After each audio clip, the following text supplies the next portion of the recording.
Good day to you, my fellow endoskeletons. I'm Kenetor and welcome back for another Starbase progress report. We're on week 39 of 2021, and if you're new here, I bring you the latest news and updates of everything Starbase every Monday. So make sure you subscribe and hit that bell so you never miss out. Now let's get to it. Well, you guys have gone and done it. 10,000 subscribers. Holy endos, that's crazy. And to top it off, I'm also nearing 1 million views over all my videos too. Truly epic thanks to all of you for coming back each week and spending some of your time with my channel. Every view, comment, sub and support donation is all gratefully received, and I try my best to help out those that need it and answer questions and comments when I can, because I really do want to help you guys out. I really never thought I'd get enough viewership to even break 500 subs, let alone 10,000 of you. A few of you lovely folks have been asking for or have shown interested in merch, so I'm looking into that now I've hit this big milestone for the channel. I also want to apologise for the lack of content recently. The reason is twofold. Firstly, there's been IRL commitments that I've had to see to, with work since YouTube doesn't even come close to paying the bills, my kid, and a small project that I'm working on. And secondly, I didn't want to drown out all the other smaller content creators for Starbase out there, since I'm already established. We're all in this together, and the more creators the better. But I'll be stepping my game up soon, don't you worry. I think for the first week since the launch, we have no update to the live servers. But all the action is of course over on the PTU. With its latest update to stations, we can now expand up to 20 zones, but frustratingly and infuriatingly only outwards from the original station block axis. That's up and down, left and right, and forwards and backwards. You can't yet create a block of say 2x2 or any larger mass of zones that are all together. I'm not sure if this is a bug or not, as it does show the ability to claim, it just doesn't work. The expansions also have half the part count of the first area, which makes zero sense when considering how large these stations are going to be, and some areas will naturally be more decorated and built up than others. Another issue with the station expansion is that halls like factory halls, and more importantly the capital ship dock, can't cross the borders of zones. This completely limits the cap ship max size to 100 by 100 by 50 meters, so the expansion doesn't even help in this regard either. So while it's great the stations can now be expanded, it's still both pointless and unusable, so a lot more work is needed before this can be pushed to live. Another interesting change to the ship shop purchase board is support for separating assembly cost and manufacturing cost. This recent addition can be seen on the screens of the purchase boards, but is currently not active. It's interesting this would be split in the first place. My guess is that the current cost we pay is actually the manufacturing cost and not the assembly cost, and the assembly cost will be the reduced price for the parts you have crafted to just join them and bolt them together. But is there a need for this? Is this a change for change's sake, or will this be used in something else to do with ship manufacturing? Let me know your thoughts in the comments below. A big and much welcome change was also applied to the Endo reconstruction machine, reducing its 5-minute cooldown or recharge per respawn to just 30 seconds. This is far more reasonable and effective when using just one machine. Since combat happens at such a fast pace, you would only get one respawn effectively, as combat would be over within the recharge period. Many more fixes and ship shop updates were also included. The other big part of this update is that Frozenbyte is now inviting players to construct a station near the armor station in the Moonbelt, specifically on the PTU, in preparation for siege testing. They want these stations to be built as big as possible and to consider how they will be defended. Now I have to point out this doesn't mean station siege testing will begin this week. Building stations, even with free resources, will still take a huge amount of time, especially if you go big. This is mostly Frozenbyte trying to include the community in some testing and giving us long enough notice to actually build something in time for the testing itself. Which brings me to the first quote. Kai from Frozenbyte says there's no siege currently. Tests they will do will probably start with some specific station, with Larry adding they can write down which stations not to attack, or they can simply move the station further away. But PTU siege will be enabled per station from their end, so as long as they know which station not to attack, they should be safe. Now you might be wondering, why worry about it? It's just the PTU. Well, as I mentioned, stations can take some time to build, and some may just be testing stations in that area for a variety of reasons. Could be for a location to PvP near, or just to test various features close to armor because it has a working ship designer, as well as being outside the safe zone, or even for personal testing of Siege when it's widely available. So it's nice of the devs to take this considerate approach to not waste any players' time. You may remember back when we got the last roadmap update, the next set of larger features were all delayed due to launch and bug fixing. Well, September came and went, and sadly, moon mining and bases has slipped its deadline, and in true Frozen Byte style, they let us know after the fact instead of beforehand, when it was clear that they would yet again be delayed. It's puzzling to me that a dev team that has been so transparent on everything else is so closed off when it comes to deadlines. But we do have a silver lining here in the fact that there are different teams working on these different features, so this shouldn't have any knock-on delay to things like cap ships, station siege, and company tours. With last week's update on cosmetics, many of you are wondering if you lose them on death via the new looting system. And Larry has some straight answers for us this week. He says the current plan is that they would not, but the final system is still under design. Players will never lose their cosmetics. And with final design, he means more that they haven't decided whether the killer gets a timed copy of the cosmetics or not. So how about that?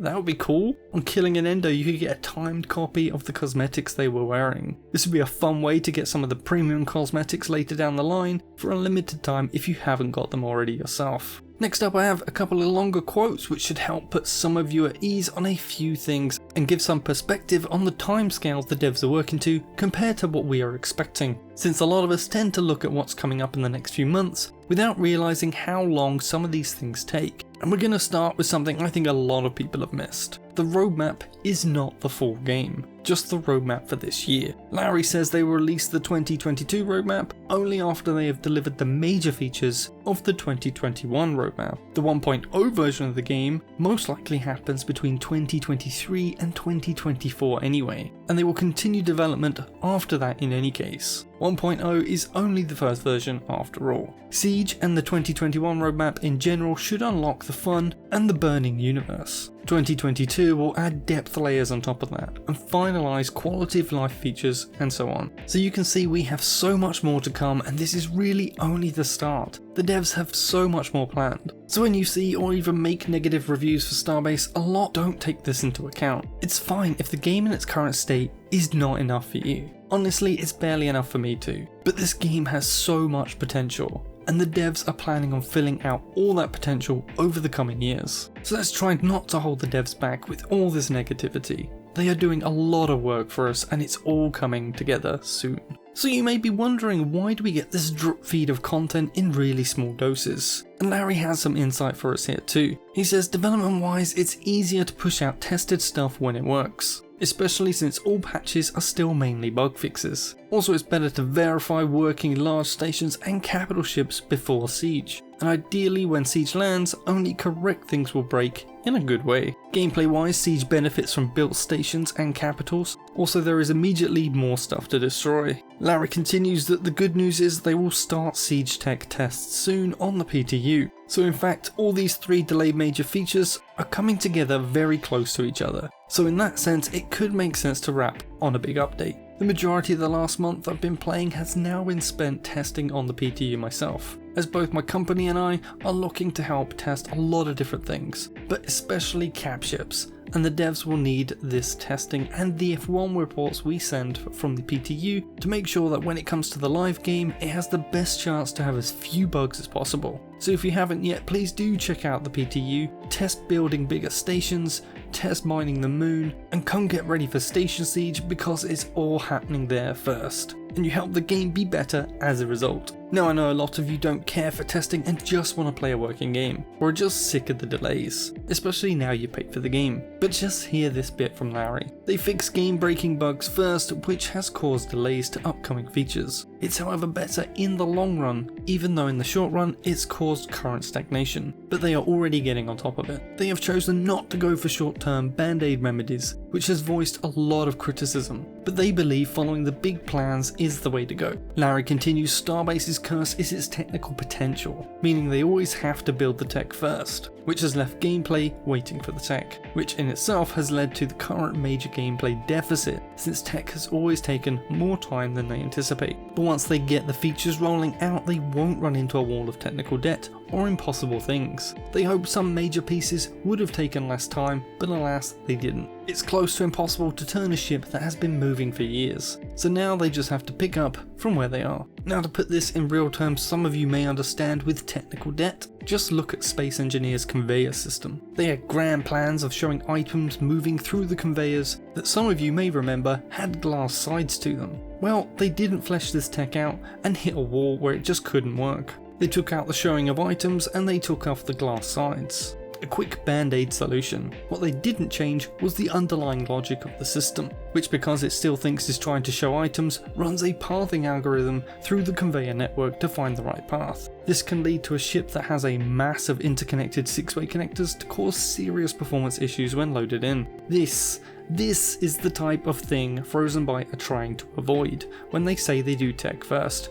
In the long run, it is better. You just have to look at the struggles of running your own SE server and maintaining a good sim speed to see why. But I guess another problem we face is that we, as the community, don't see the longer term bigger picture, and this isn't helped by the fact that a lot of the stuff we see from the trailers, like big Origin style stations, no longer being possible for us, and some features are still not in. We no longer have a vision of what the roadmap looks like when it's completed, let alone any longer term vision for the game past this year. My hope is that Frozen Byte sees this and addresses it, to give us a better idea of what to expect from all these systems once they're in, be it exploration features, player made and run ship shops, or the new Station Siege, which, as we already know, is going to look nothing like even the most recent video they made on it. Now onto something fancy. We have a whole bunch of awesome gallery images this week, which are all moon based, kicking off with this view over a red moon. This one's quite barren, but has a striking pointed rock which really stands out. The next image shows what looks like the lava lake moon, with sharp vertical cliffs and some normal rocks scattered about, as well as some wider, flatter ones. This lava looking moon has always been one of my favourites. The third image looks like a red sandy desert, with what looks like a very toxic green atmosphere, and what looks like some fossilised plant or organic life on the surface. The fourth image is back to the same moon as the second image, but this time by night, by the look of things. And you can't help but love the look of the atmospheric effects this game has.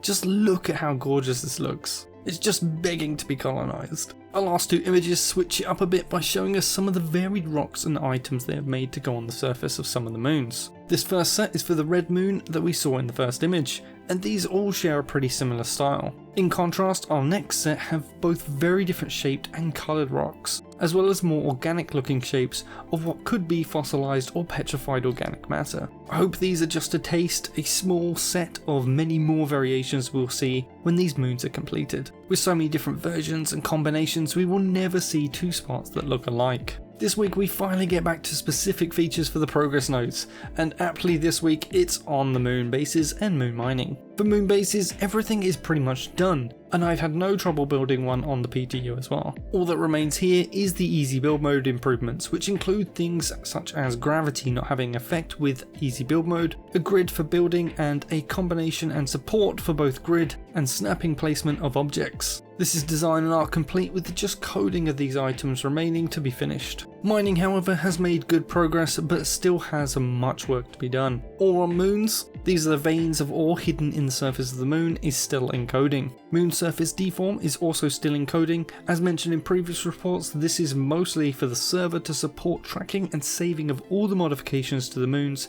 since they are so massive. Mining the moon terrain is also still encoding, with some work to finalise on all the tools working correctly on the surface with deform. Mining with explosives, this includes the grenade and rocket launchers, remote explosives, as well as missiles and torpedoes, all mining and generating ore correctly. And this too is still encoding. Next up we have 2 fully complete components with the explosives correctly deforming the moon, as well as basic agitite and valkite spawning from the moon's surface material. These are working and ready to go. Mining moon rocks, this is what we saw in the gallery. These rocks are also going to be made mineable, and I wonder if these too have rarer ores hidden inside them. Well, we will find out in the future, but for now this is design and art complete, but coding has not yet been started. My bet is that with the current asteroids and moon mining working already, it won't take long to reuse some code to get this working faster, and in fact is probably waiting on the other features to be complete before starting anyway. We then have 3 other completed components with new moon rock types, for which again we saw in the gallery, moon-based mining permissions, pretty key here to stop anyone in your company just digging up all the safe area around your station and not leaving any room to expand the base, and moon mining VFX are also complete. And lastly for this station is the new mining materials for moons. This is still under design as well as coding. I'd love to hear more on why this design phase seems to be taking so long. Is it the size and shape of the veins that's not done? Is it the distribution that can't be decided on? Or is it a more higher level design on which moons get what new resources and how many moons have them? When this finally does come to the live game, however, we can all look forward to getting access to new materials, most likely Xalium being one of them. And I'm sure it will draw a large portion of the player base to the moon, creating both content for PvE and PvP players alike. Will you be taking the risk for the reward of new materials, or will you plan to sink money in on buying them off other players? Let me know in the comments, but I bet prices will be high since a lot of people know everyone has spare credits lying around. Don't forget to come drop by my Discord or chip in to support the channel via donor box or YouTube memberships. All my monthly supporters are listed at the end of my videos and get access to a supporter channel on my Discord. As always, please do smash that like button, share this video with your friends and faction, leave a comment with any questions you want answers to, and I'll see you in the next one. Kenetor out.